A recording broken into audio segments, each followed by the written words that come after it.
जय माता दी दोस्तों।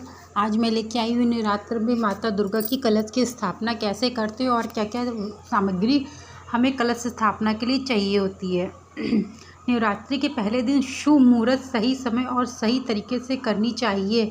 आइए जानते हैं कि कैसे हमें कलश की स्थापना करनी चाहिए। यदि एक कलश की स्थापना सही तरीके से हो तो माता अति जल्दी प्रसन्न होती हैं।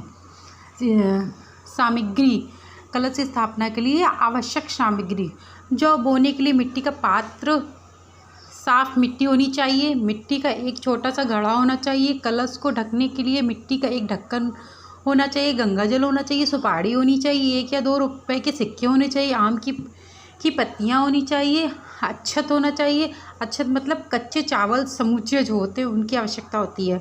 मौली या कलावा, जौ, इत्र, फूल और फूल माला, नारियल, लाल कपड़ा, लाल चुन्नी और दुर्वा की आवश्यकता होती है। कलश की स्थापना की विधि: नवरात्रि में कलश की स्थापना देवी देवताओं के आवाहन से पूर्व की जाती है। कलश स्थापना करने से पूर्व आपको कलश को तैयार करना होता है, जिसकी संपूर्ण विधि इस प्रकार से: सबसे पहले मिट्टी के बड़े पात्र में थोड़ी सी मिट्टी डालें और उससे जवारे के बीज डाल दें।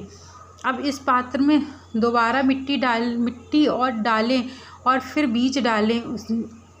उसके बाद सारी मिट्टी पात्र में डाल दें और फिर बीज डालकर थोड़ा सा जल डाल दें। ध्यान रहे कि बीजों को पात्र में इस तरह से लगाएं कि उगने पर यह ऊपर की तरफ उगे, यानी बीजों को खड़ी अवस्था में लगाएं।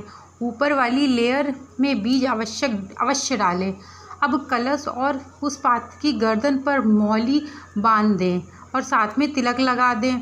इस तरह जल में सुपारी, इत्र, दूर्वा, घास, अक्षत्र और सिक्का भी डाल दें। अब इस कलश के किनारों में 5 आवश्यक पत्ते यानी कि आम के पत्ते को ढक दें। अब एक नारियल लें और उसे लाल कपड़ा या लाल चुन्नी से लपेटें। चुन्नी के साथ इसमें कुछ पैसे भी अवश्य रखें।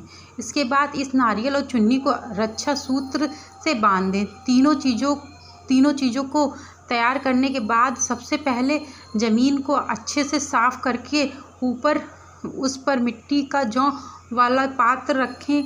उसके ऊपर मिट्टी का कलश रखें और फिर कलश ढक्कन पर नारियल रख दें। कलश के ढक्कन पर नारियल रख दें। आपकी कलश स्थापना संपूर्ण हो चुकी है। इसके बाद सभी देवी देवताओं का आवाहन करें। इससे माँ दुर्गा नवरात्रि में प्रसन्न होती है और सभी मनोकामनाओं को पूर्ण करती हैं। जय माता दी दोस्तों। ध्यान रहे कि शुभ समय पर ही ये करें। Thank you so much my channel को देखने के। जय माता दी दोस्तों। प्लीज़ सब्सक्राइब करिए।